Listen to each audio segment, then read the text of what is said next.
ก่อนอื่นก็ขอแสดงความเคารพมายังอาจารย์คำสงกรานต์รัตนาบุญยั่งซึ่งเป็นอาจารย์สอนแขนงไอทีทั้งภาคเช้าภาคบ่าย และก็แสดงความเคารพนับถือแพงมายังหมู่เพื่อนทุกคนที่กำลังติดตามรับชมคลิปวิดีโอนี้ในมื้อนี้ข้าพเจ้าเองจะได้มาพรีเซนต์วิชา Database ในหัวข้อที่ว่า Computer Information สอนโดยอาจารย์คำสงกรานต์รัตนบุญยั่งประจำปี 2015-2016 นั่นเอง เรื่องเล่าของบทนี้เนื้อหาสาระจะเป็นแนวใดนั้นพวกเฮามาติดตามพร้อมๆกันเลย ก่อนจะอธิบายในเนื้อหาสาระของบทนี้พวกเฮามาฮู้เกี่ยวกับนักศึกษาและก็ชื่อนามสกุลของเพิ่นก่อนเนาะ ข้าพเจ้าเองมีชื่อว่าท้าวเด่นวิลเลอร์สันซึ่งเป็นนักศึกษาปี 2เรียนที่โรงเรียนศูนย์พัฒนาฝีมือแห่งงานของเฮาเองเมืองสถานครหลวงเวียงจันทน์เนาะต่อมาก็คือนางสันคนงามนางสันสุวรรณนางสันวรรณพรนักศึกษาปี 2เรียนที่โรงเรียนศูนย์พัฒนาฝีมือแห่งงานเมืองไสเศรษฐานครหลวงเวียงจันทน์เฮาเองต่อไปเพื่อเป็นการบ่ศึกษาเสียเวลาพวกเฮามาเข้าสู่เนื้อหาสาระหรือว่าหัวข้อบทเสียก่อนเนาะภาคนำเสนอในมื้อนี้ข้าพเจ้าได้รับ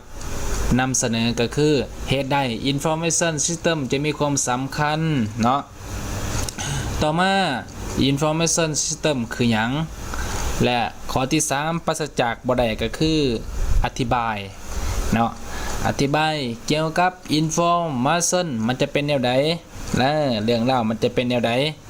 บางคนก็ฮู้แล้วเนาะแล้วก็ Data Input Processing Output โดยสังเขปต่อไปพวกเฮามาติดตามกันเลยเหตุใด Information System จะมีความสำคัญ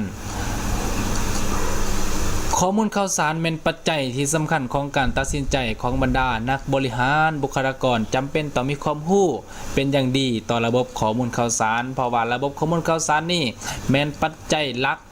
ต่อการตัดสินใจและเป็นปัจจัยหลักในการพัฒนาเครือข่ายสื่อสารของข้อมูลนั่นเองถูกบ่ เนาะต่อไปเลยติดตามพร้อมๆกันไปเลย Information System คือหยังออกเสียงถูกอยู่บ่ Information บางคนจะว่า Information ก็ถือคือกันเนาะแต่ว่า Information System นี่คือหยังพวกเฮาฮู้กันแล้วเนาะแต่ว่าข้าพเจ้าจะได้มานำเสนออีกเพื่อเป็นการเพิ่มพูนปัญญาเติมอีกเนาะ Information System คือหยังคือการรวบรวมข้อมูลข่าวสารประมวลผลจัดเก็บกระจายเพื่อช่วยในการตัดสินใจในการควบคุมในองค์กรนอกจากนี้ยังช่วยให้บุคลากรได้วิเคราะห์ปัญหาเข้าใจปัญหาและสร้างผลิตภัณฑ์ใหม่มีหลายอย่างแล้วก็ต่อไปพวกเฮาไปสู่หน้าต่อไปเลยจะมาได้อธิบายเกี่ยวกับข้อย่อยของมันเนาะ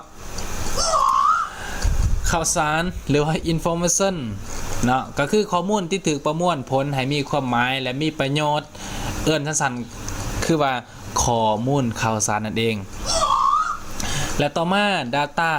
data ก็คือข้อเท็จจริงของเหตุการณ์ที่เกิดขึ้นในองค์กรหรือจากสิ่งแวดล้อมและยังบ่ทันได้ประมวลผลบอกง่ายๆก็คือข้อมูลดิบนั่นเองและการต่อมาก็คือ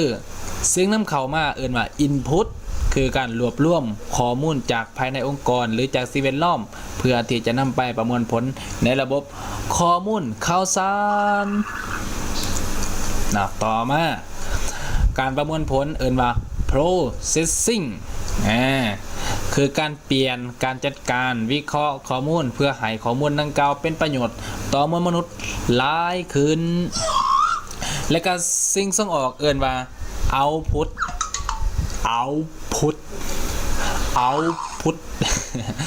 ก็คือการกระจายของข้อมูลที่ถูกประมวลแล้ว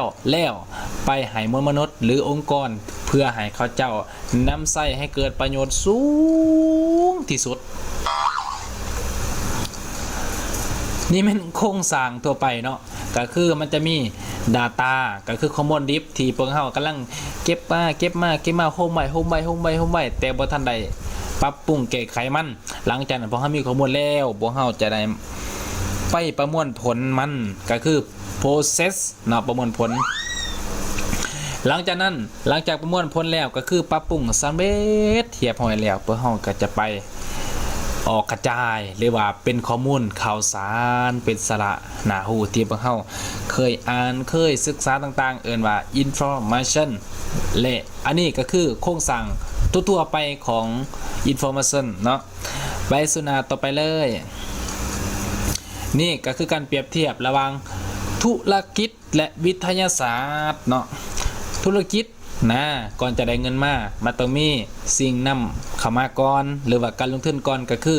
input นั่นเองเนาะหลังจาก input แล้วเฮาก็ไปประมวลผลก็คือ process เนาะหลังจากนั้นก็ส่งออกไปหลายทันได้ยิ่งดี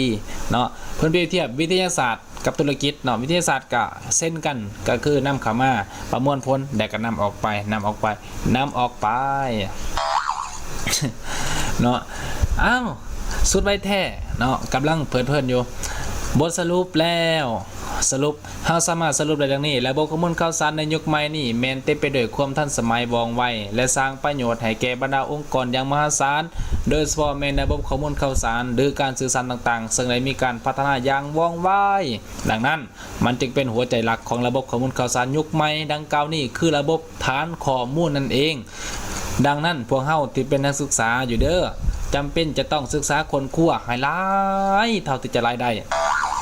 เพื่อให้มีความเชี่ยวชาญในด้าน IT หลายขึ้นเพราะประเทศลาวเฮาถ่ายปีนี้ก็จะเข้าสู่ประชาคมเศรษฐกิจอาเซียนแล้วดังนั้นจึงมีความจำเป็นอย่างยิ่งและจำเป็นอย่างมหาศาลต่อชาติเพื่อรับใช้ชาติต่อไปเด้อต่อมาก็คือขอขอบใจสำหรับการติดตามรับชมทุกท่านที่ได้ติดตามรับชมด้วยว่าได้ให้ขอคิดเห็นข้างลุ่มนั้นข้าพเจ้ากะขอบอกขอบใจเป็นอย่างยิ่งหวังว่าบทของข้าพเจ้าสิ่งที่ข้าบ่ได้ไปบ่เป็นก็คือสิ่งขาดตกบกพร่องนั่นเองหวังว่าบทของข้าพเจ้าอาจจะมีข้อตกบกพร่องบ่หลายก็น้อยแต่เพื่อเป็นการเฮ็ดให้บทของข้าพเจ้าดีขึ้นขอให้ทุกท่านที่กำลังติดตามรับชมคลิปวิดีโอนี้ขอให้คอมเมนต์หรือว่าให้คำตำหนิติชมเพื่อข้าพเจ้าจะได้เฮ็ด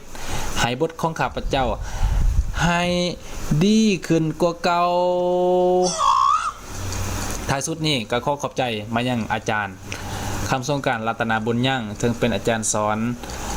เนาะก็ขออวยพรใส่ให้ทุกท่านจงมีแต่ความสุขความเจริญปรารถนาสิ่งหนึ่งประการใดอันเศร้าประกอบโดยธรรมแล้ว